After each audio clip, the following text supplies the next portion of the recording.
বিশ্বনবী বললেন লাউ কাতাআতা জিলদাক, গায়ের চামড়াগুলো কেটে কেটে রোদে শুকিয়ে যদি মায়ের পায়ের দুইটা জুতাও বানিয়ে দাও, ছোটবেলা যে দুধ খেয়েছো সেটার এক ঢোক দুধের শোধ আদায় হবে না। এজন্য মা যে কি কষ্ট করে। এখানে বেশিরভাগই আমরা নর্মাল প্রসেসে পৃথিবীতে এসেছি, তাই না? সিজারিয়ান বেবি খুব কম, থাকলে এক দুইটা। নর্মাল প্রসেসে একটা বাচ্চাকে ডেলিভারি করতে একটা মায়ের যে কত কষ্ট হয় আপনি কল্পনাই করতে পারবেন না। চিকিৎসা বিজ্ঞান বলে একজন সুস্থ মানুষ ব্যথার একটা ইউনিট আছে, মাত্রা, ব্যথা মাপার একক। 45 ইউনিট পেইন বা ব্যথা একজন মানুষ সহ্য করতে পারে। ব্যথার তীব্রতা বা মাত্রা যদি 45 ইউনিটের বেশি হয়, যদি ছাড়িয়ে যায়, হয় লোকটা বেহুশ হবে, নয় মরে যাবে। আমার আর আপনার মা যখন আমাদেরকে নর্মাল প্রসেসে ডেলিভারি করেছেন, তখন তারা 45 না 57 ইউনিট প্লাস 57 থেকে 60 ইউনিটের পেইনও তারা ছাড়িয়ে গেছে। 57 ইউনিটেরও বেশি ব্যথা তারা সহ্য করেছে, যেটা কোনো অ্যাক্সিডেন্টে আপনার দেহের 206টা হাড্ডি আছে তো 20টা হাড্ডি একসাথে কোনো অ্যাক্সিডেন্টে ভেঙে গেলে যত ব্যথা তার চেয়েও বেশি ব্যথা। এজন্য মায়ের মনে কষ্ট দেয়া যাবে? মায়ের মনে কষ্ট দিয়ে জীবনে কেউ সফল হতে পারে নাই। সাইয়েদনা মূসা আলাইহিস সালাম আল্লাহর একবার জিজ্ঞেস করলেন, আল্লাহ মাইয়া কুনু জালিসি ইয়াউমাল কিয়ামা, আল্লাহ আমার সাথে কিয়ামতের দিন জান্নাতের সাথী কে হবে? আল্লাহ বললেন, জালিসুকা ফিল জান্নাতি জাজ্জা, তোমার সাথী হবে কিয়ামতের দিন বিচার শেষে জান্নাতে যখন ঢুকবা, তোমার সাথী হবে একজন কসাই। কসাই চিনেন? কি করে? গোশত কাটে। সাইয়েদনা মূসা আলাইহিস সালাম অবাক হলেন, ঘটনা কি? কসাই? আমি হইলাম নবী আর আমার সাথে জান্নাতে থাকবে? How come it's possible? এটা কিভাবে সম্ভব? আল্লাহ বললেন, নিজেই দেখে আসো এটা কেমন কসাই। সাইয়েদনা মূসা আলাইহিস সালাম ছদ্মবেশে কসাইয়ের দোকানে দাঁড়িয়ে রইলেন। দেখলেন স্পেশাল বিশেষ কোনো আমল নাই, কসাই শুধু গোশত কাটে, গোশত বিক্রি করে। দিন শেষে দোকান বন্ধ করে প্যাকেটের ভেতরে গোশত নিয়ে বাড়িতে রওনা হয়েছে। বাড়ির ভেতরে ঢুকে যাওয়ার পর সাইয়েদনা মূসা আলাইহিস সালাম ঘরের দরজার কড়া নাড়লেন। কসাই বলে, মান আনতা, তুমি কে? মূসা আলাইহিস সালাম বললেন, আনা মুসাফির, আমি মুসাফির, থাকার জায়গা নেই, আপনি যদি থাকার জায়গা দেন আপনার বাড়িতে থাকবো। কসাই বলে, আসেন। সাইয়েদনা মূসা আলাইহিস সালাম ঢুকলেন। কসাই বলে, এই ঘরে একটু থাকেন, ওই ঘরে আমার একটু কাজ আছে। মূসা আলাইহিস সালাম বললেন, যান, কাজ সেরে আসেন। মূসা আলাইহিস সালাম খেয়াল করলেন ওই ঘরে মাচার উপর থেকে বয়োবৃদ্ধ এক নারীকে তিনি নামিয়ে গোসল করালেন, টাওয়াল দিয়ে গা মুছিয়ে দিলেন, নতুন জামা পরিয়ে দিলেন। এরপর দোকান থেকে আনা সুন্দর গোশতের টুকরাটারে নিজ হাতে কেটে রান্না করলেন। তারপর রুটি বানালেন, আর গোশত আর রুটি হাতে নিয়ে ওই মহিলার মুখে তুলে দিচ্ছেন। মহিলা খাচ্ছে, খায় আর বিড়বিড় করে কি যেন দোয়া পড়ে। সুবহানাল্লাহ পড়বেন না? ওই মহিলাকে খাওয়ানোর পরে কসাই সাইয়েদনা মূসা আলাইহিস সালামকে মেহমান হিসেবে খাবার নিয়ে আসলেন। বললেন, ও পথিক, খাবার খান, সকালবেলা আপনিও চলে যাবেন, আমিও যাব আমার দোকানে, খেয়ে আপনি ঘুমিয়ে পড়েন। মূসা আলাইহিস সালাম বললেন, ততক্ষণ পর্যন্ত তোমার আনা খাবারে আমি হাত দিব না যতক্ষণ না তুমি বলবা ওই মহিলাটাকে। কসাই বলে, হাদিহি উম্মি, এটা আমার মা। হাদিহি উম্মি, এটা আমার মা। এই দুনিয়া এই মা ছাড়া আমার কেউ নাই, আমিও ছাড়া আমার মায়ের কেউ নাই। তাই প্রতিদিন দোকানের কাজ শেষ করে গোশত এনে রান্না করে আমার মারে আমি খাওয়াই।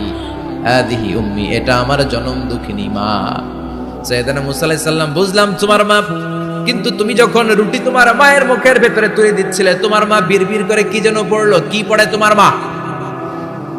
কসাই বলে, আমার মায়ের একটা পাগলা দোয়া আছে। কি দোয়া? আমি জানি কশিন কালো এই দোয়া কবুল হবে না। আবেগের বশবর্তী হয়ে প্রতিদিন আমার মা আমার খেদমতে আমার উপর এত সন্তুষ্ট হয়ে যায়, এত খুশি হয়ে যায়। আমার মা প্রতিদিন বলতে থাকে, আল্লাহুম্মা জাআল ইবনি জালিসা মূসা ইয়াউমাল কিয়ামা। ও আল্লাহ, আমার ছেলের খেদমতে আমি এত সন্তুষ্ট, আমার ছেলের উপর আমি এতটাই রাজি খুশি।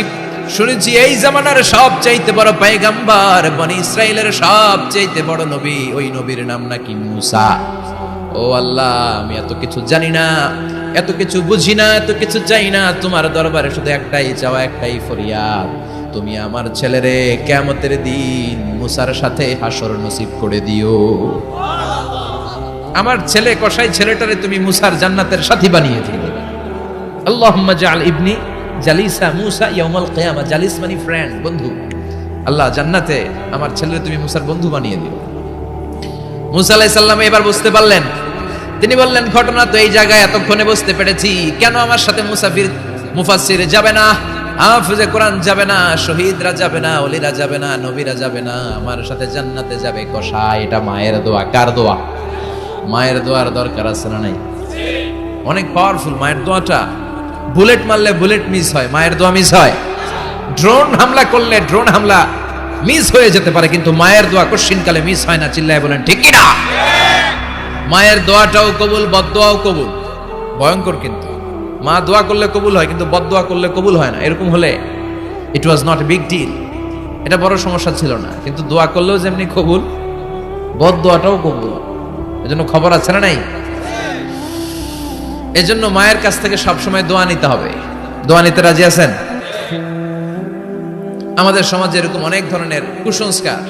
2 কলা খেলে 2 বাচ্চা হয়, তাই না? আসলে কি কথাটা ঠিক? বাচ্চা একটা হবে না 2টা হবে, ছেলে হবে না মেয়ে হবে, এটা কে দেয়? আবার অনেকের মাথার চুলের মধ্যে 2টা গিট থাকে, আছে না নাই?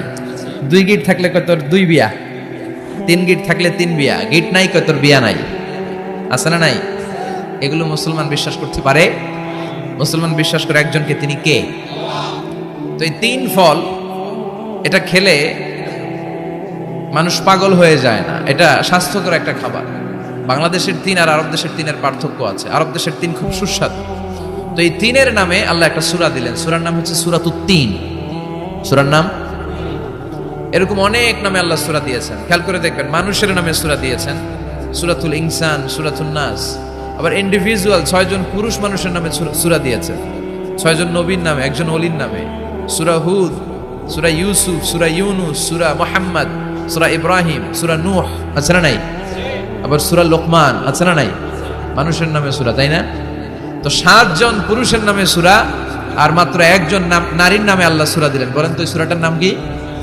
মারিয়াম। তো রেশিওটা কম হয়ে গেছে না?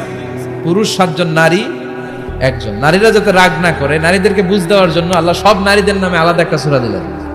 সূরার নাম, তার মানে আল্লাহ নারীকে খুশি রাখতে চায়, বিশ্বনবীও নারীদেরকে খুশি রাখতে চায়। আমার অনেকে বলে, হুজুর আপনি নারীদের পক্ষে কথা বলেন বেশি।